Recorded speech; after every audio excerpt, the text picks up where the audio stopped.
all the ones who have been sitting on the sidelines 2015, 16, 17, 18, 19, and then perhaps 20 as well, and who were thinking about entering the real estate market and perhaps investing. I want to share something that's kind of anecdotal. It's a little anecdotal, but there is some truth to it as well. So remember, this going live session, and I'll take other questions that come up as well if you join me, but this session is predominantly for all those people who've been sitting on the sidelines. Now the title is People's Mood Affect Real Estate Prices, okay? Here's something that I want you to watch out for. I talked about this during the weird pandemic situation, and I said, look, the psychological effect. Hey, I'm our Kids Fun TV. Hi, how are you? All right, thanks for joining. If you got questions, bring them on, and I will make sure that I answer them and help you out if you've got any serious questions. Okay. Check this out. Listen. So let's get a little serious about this topic a little bit for a little while, and then we'll have some fun. People's mood affect prices. And I was talking to one of my friends and an investor. At any one time, he's playing in the market with about 50 million to 100 million dirhams in the Dubai real estate market, right? They were originally traders, business people, but they've taken on real estate full time. So they're always investing in the Dubai market and they're taking money out of the Dubai market. And I remember having this conversation with him. I think it was about April or maybe about May, perhaps it was June. Okay, I love you too. I'm our Kids Fun TV. Okay, I think it was April, May or June. And this guy, I'm not going to name him, but this is one, I clearly remember this one thing he said. He said, Fahd, the day. So he said, I said, okay, what are you doing? Are you investing? No, I'm not. I'm just holding all my money on the sidelines and I'm waiting. And he said, this is my condition when I come back into the market. And he said this, he said, Fahd, the day the vaccine, the COVID vaccine is available for me is the day I come into the market. So, he didn't say the day the COVID vaccine is discovered or invented or created. He said the day it's publicly available for me. That was him, right? Where are we today? So the vaccine's pretty much available. It is actually available for free. So here's Dubai's status. We had, hi Anish, thanks for joining me. I'll welcome any questions that you might have. If I can, however, just finish this point, and if you ask me a question, I'll be happy to answer. Not a problem, okay? I welcome the opportunity. So where are we in Dubai? We've got the Chinese vaccine, which is by Sinopharm, with 86% efficacy. That's what I read in the news. And yesterday, I think it was the Dubai Health Authority or the UAE Health Authority, they announced, yes, Sheikh Faisal, vaccines available now, right? So where the Pfizer BioNTech vaccines also available now in Dubai. Where am I going with this? I always tell people, go with the organized, the value-based fundamental approach when you're investing in real estate. However, you can't avoid and disregard the psychological impact that the mood of the people has on real estate prices. We are at an interesting space. Vaccines announced, vaccines available. I think the fear, inshallah, hopefully, of this infinitesimal or this infinite disaster, that fear is going to leave. And where are we right now? Just for your information, prices in the villas, townhouses, or the semi-detached houses has been going up, okay? Sales in the apartments are also going up. And now here's what I wanted to do today. I want to share this with you. It's actually funny because one of my investors, I was out with him today. We were scouting for apartments that would make good, decent investments with good returns. And I said, look, I called him out. I told him, look, townhouses, villa prices, etc. are going up. Do you know this?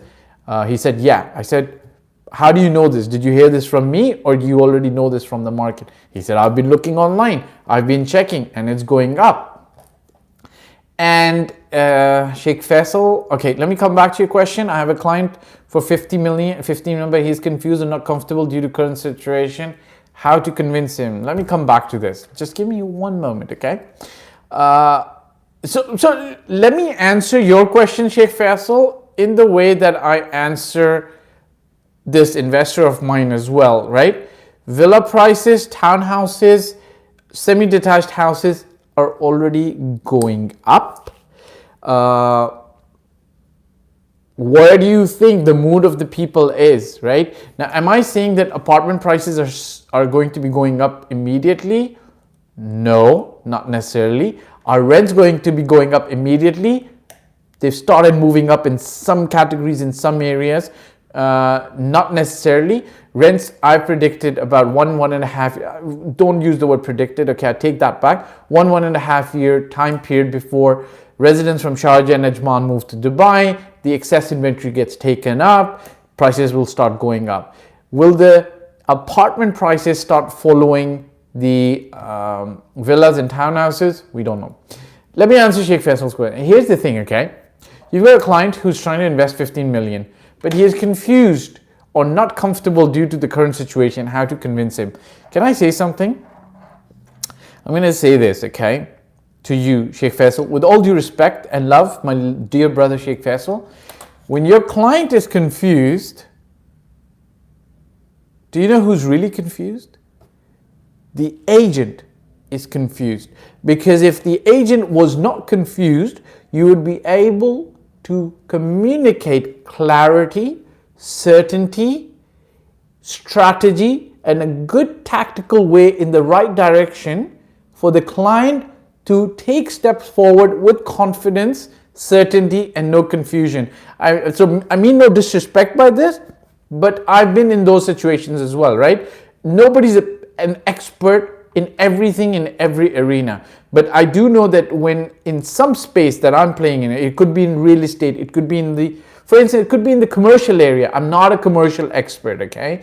If a client comes to me and needs to buy 2 full floors as commercial space, shout out to IMR Kids Fun TV. Hey, love you guys. If a client comes to me and asks me about, hey, I want to buy 2 floors of commercial space, I'm not an expert.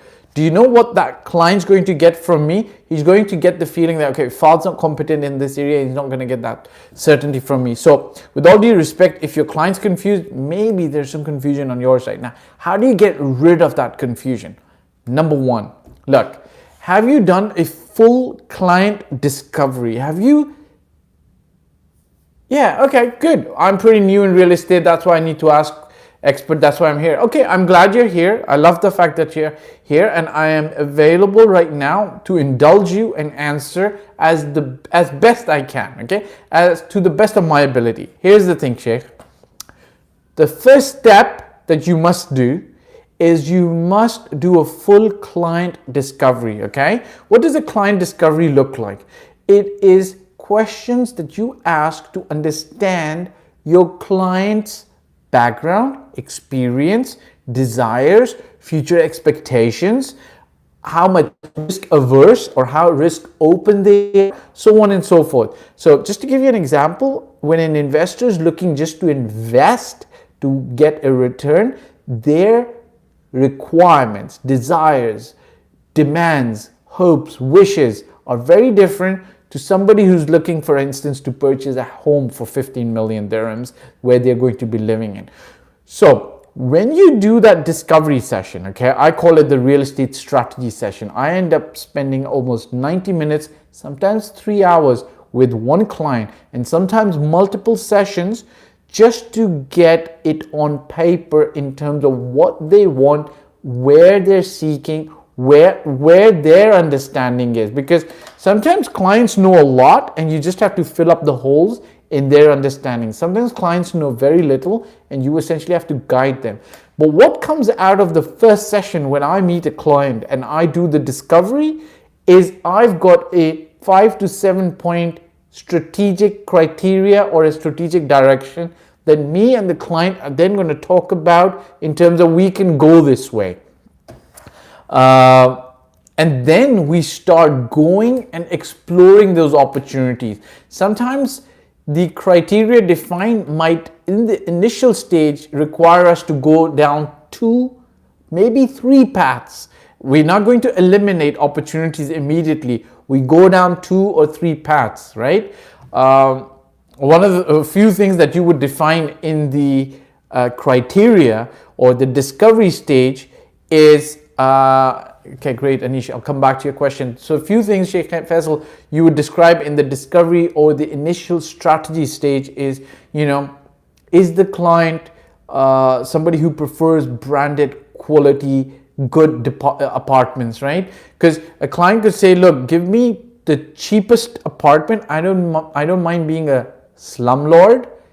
And then clients could say, no, I want prime property in good locations because I want capital preservation. I don't want prices to go down. So essentially speaking, you're getting a very good feel of what your client's preferences are. And then that's one. 2, it could be what kind of return are they looking at? Like some clients are going to be looking at 10%, 11% return, 12% return. Is that unrealistic? Some would say it is.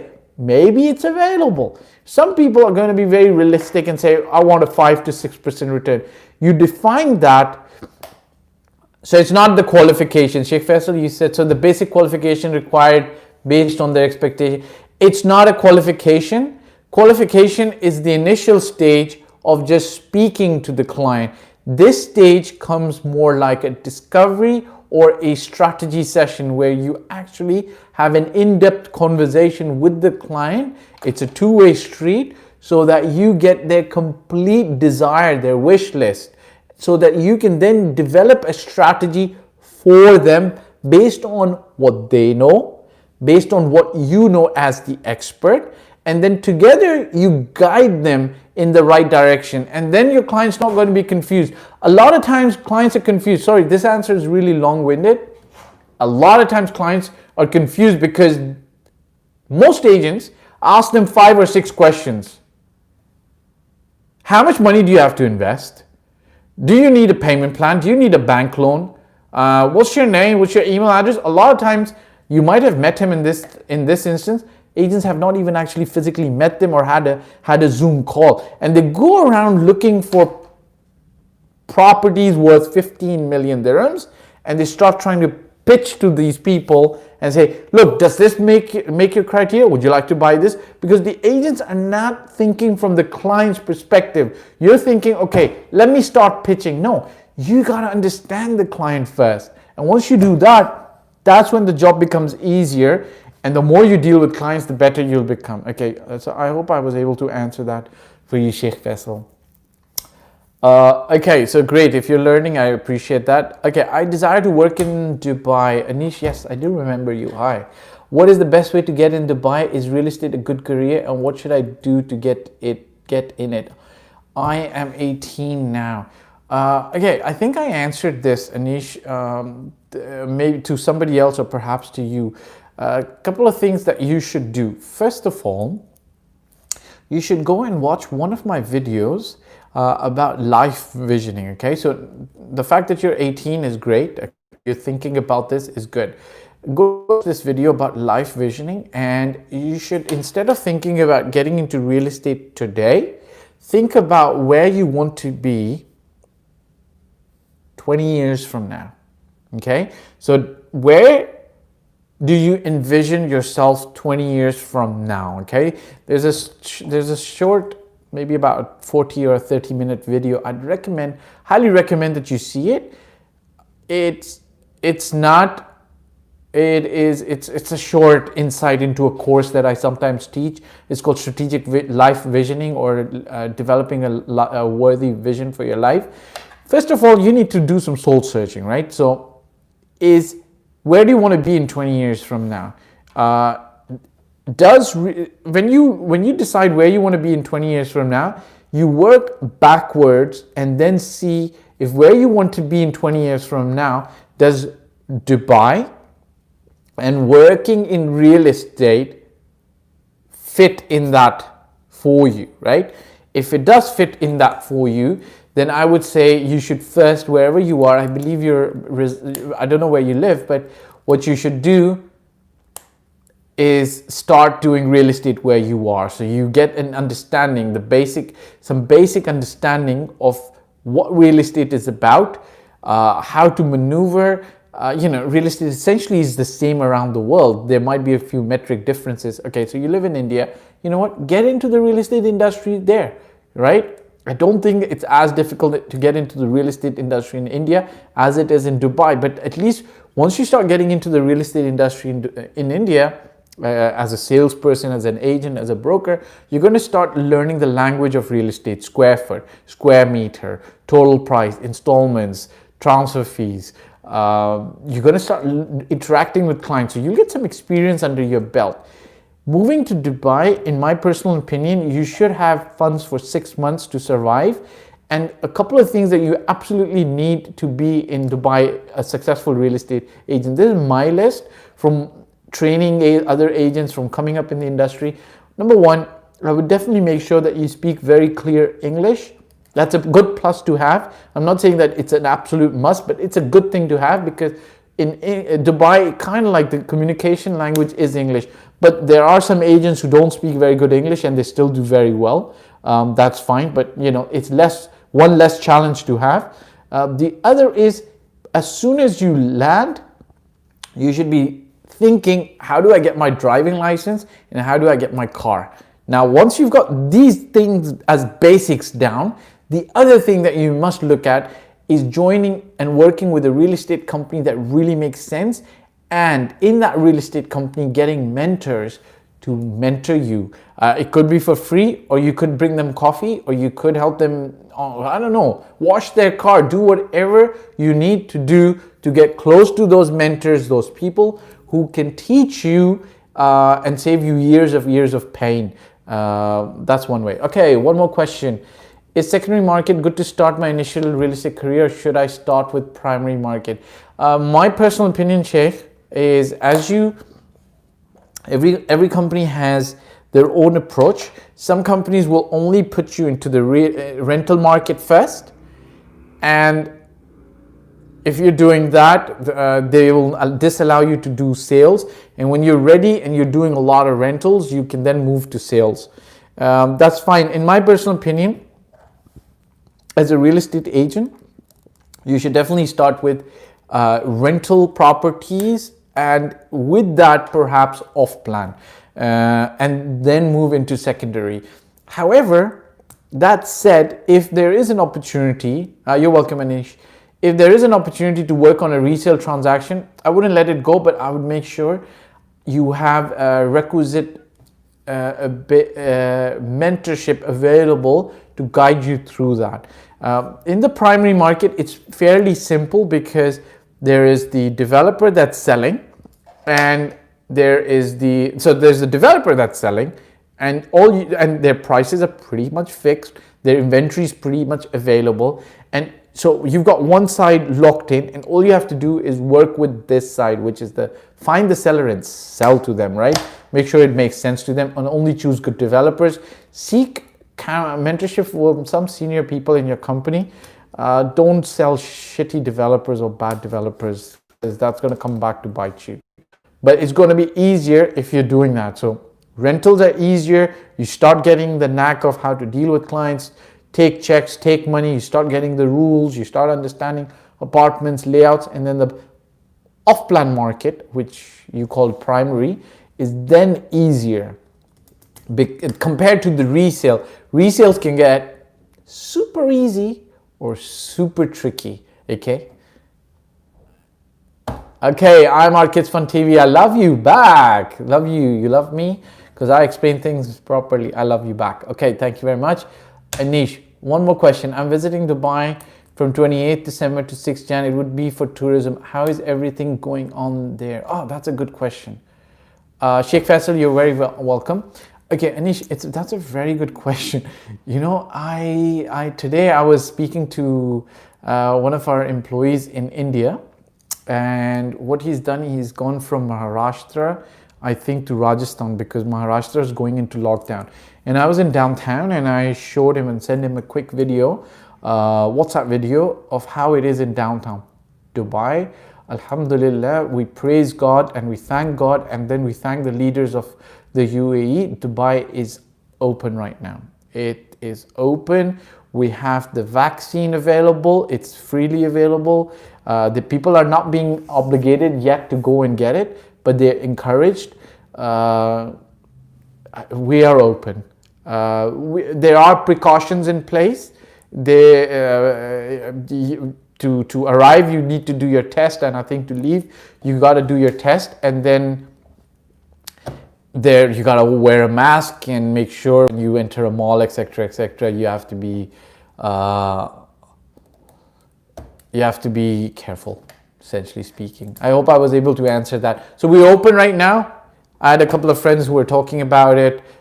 Somebody's going to the UK, South Africa. We're not sure about that part of the world. Alhamdulillah, alhamdulillah, Dubai is open. How is selling process in real estate, especially in international city? Cash soft development. Thanks for joining. How is selling process okay guys, I'm going to be ending in about 2 minutes, but I will answer you.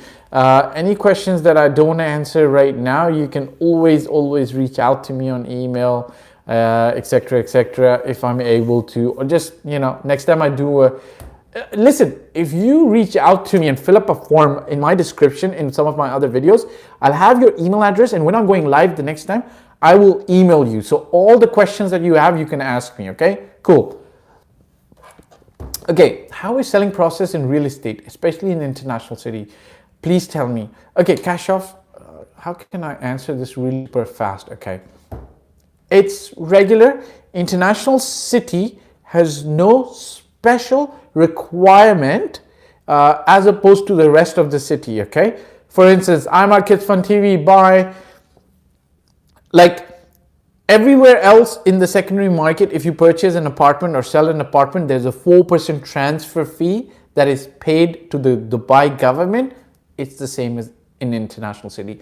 The only place that's different in Dubai is DIFC, Dubai International Financial Center, which there the transfer fee is 5%. The rest is, how is selling process in real estate, especially, Anisha, I will. How is selling process in real estate, especially in international city? Please tell me. Okay, cash off. Let's do this. I'm going to really do a quick one, okay? Here's the property. Here's the buyer. Here's the seller, okay? Seller goes to agent or markets the property themselves, sets a price. Buyers come and say, hey, we like your apartment. You're asking for 500,000. We'd like to buy it for 450,000. Some of these negotiations happen on the phone. Not very professional, but that's okay in Dubai. I don't do it like that. Okay, cash off development. I love you back as well. That's not how it happens that's how it happens.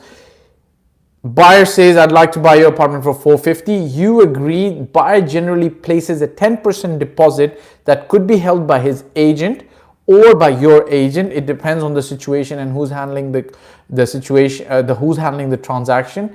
A sale purchase agreement, which usually known as the MOU, Memorandum of Understanding. Some people still call it that, but a sales and purchase agreement essentially gets signed in addition to a Form F between the buyer and the seller. The 10% deposit is in favor of the seller, and it's going to be forfeited if the buyer backs out. If the seller backs out, there's a 10% general penalty on the seller. All these terms and conditions are always negotiable. You go and apply for a no objection certificate from Nakhil, because that's why, generally speaking, where you get the NOC for international city. Once you're ready, you go to the trustee office and you do a transfer, yeah? There are different fees and different steps. I've covered it really super fast, by the way. Cash off. How about vacancies in real estate currently? Is it the same as other jobs? It's the same. Gurpreet, Hi Fahd, I greatly appreciate and enjoy all your videos as they have great content for new interests. Okay, thanks very much. I really super appreciate it. Kashof, Gurpreet, I appreciate your comment and I love you watching my videos. I really appreciate it. Kashof, how about vacancies in real estate? It's the same. There's no up and down, but you gotta go apply, interview, and get selected. Real estate companies this time around, in my opinion, are going to be very super selective. Okay, guys, I gotta really run because my battery's dying out. I'll quickly answer Gurpreet your question. Question nonetheless. As a new investor or a first-time entrant in the world of Dubai real estate, does it make sense to buy a small unit International City or Discovery Gardens? Gurpreet, I'll quickly answer this. It always depends and varies based on your particular situation. I would say go for Discovery Gardens. There's a metro station coming, etc. But if you don't have the money to buy a studio or a one-bedroom in Discovery Gardens, maybe there's a few other places that you might want to look at compared to International City. But you know what? Don't think that I'm knocking down International City, because International City is a favorite of a lot of people. They love that place. Just letting you guys know that, okay? All right, guys, if you've got more questions, you can always hit me up in the description or the comment section, and I'm happy to actually come back to you guys. I don't have information on Quetta, DHA, and Lahore. Okay, I'm going to sign off for now. Love you guys. Thanks so much for joining. And if you fill up the contact form below, you're welcome, Gurpreet. If you fill up the contact form below, you will be on my email list and I will email you next time I'm going live. Ciao for now. Love you all. Thank you very much. Stay blessed as well. I really appreciate it.